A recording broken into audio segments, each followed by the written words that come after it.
এক সাহাবী হুজুর পাক নবীজির সামনে এসে বলল, ইয়া রাসূলুল্লাহ উহিব্বুকা, আমি আপনাকে ভালোবাসি।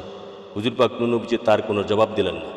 তারপরে সাহাবী আবার নবীজির সামনে এসে বলল, ইয়া রাসূলুল্লাহ আমি আপনাকে ভালোবাসি। এভাবে তিনবার বলার পর হুজুর পাক নবীজি বললেন, হে সাহাবী, তুমি যদি তোমার কথা সত্যবাদী হয়ে থাকো তাহলে বলল দিলে ফাকরি তিসফাফান, তাহলে তুমি দুঃখ কষ্টের জন্য প্রস্তুত হও, দুঃখ কষ্টের জন্য প্রস্তুত হও। হে সাহাবী, তুমি যদি তোমার ইন কুনতুম সাদিকান ফাইদ্দা লিল ফাকরি তিজফাফান, তুমি দুঃখ কষ্টের জন্য প্রস্তুত হও।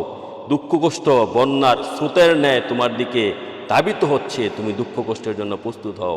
কেননা যে সত্যিকার অর্থে আমাকে ভালোবাসবে তার দিকে বন্যার স্রোতের চেয়ে আরও দ্রুত গতিতে দুঃখ কষ্ট অভাব অনটন তার দিকে ধাবিত হচ্ছে, তুমি দুঃখ কষ্টের জন্য প্রস্তুত হও। আমরা মুখে মুখে নবীকে ভালোবাসার কথা বলি, অথচ আমরা দুঃখ কষ্ট অভাব অনটনের জন্য, দারিদ্র্যের জন্য আমরা প্রস্তুত হচ্ছি না। এই ভালোবাসা কোনো লাভ হবে না। নবীকে সত্যিকার অর্থে যারা ভালোবেসেছে তারা দুঃখ কষ্ট অভাব অনটন রোগ শোক এর জন্য প্রস্তুত হতে হবে। এইটাই হচ্ছে সত্যিকারের ভালোবাসার পরিচয়। আল্লাহ রাসূল, আমরা এইটা তিরমিজি শরীফের হাদিস, অন্যান্য শরীফে এসেছে, হাদিস গ্রন্থে এসেছে, সেই হাদিসের মর্ম বোঝার তৌফিক দান করুক। আমা আলানিল বালাগ।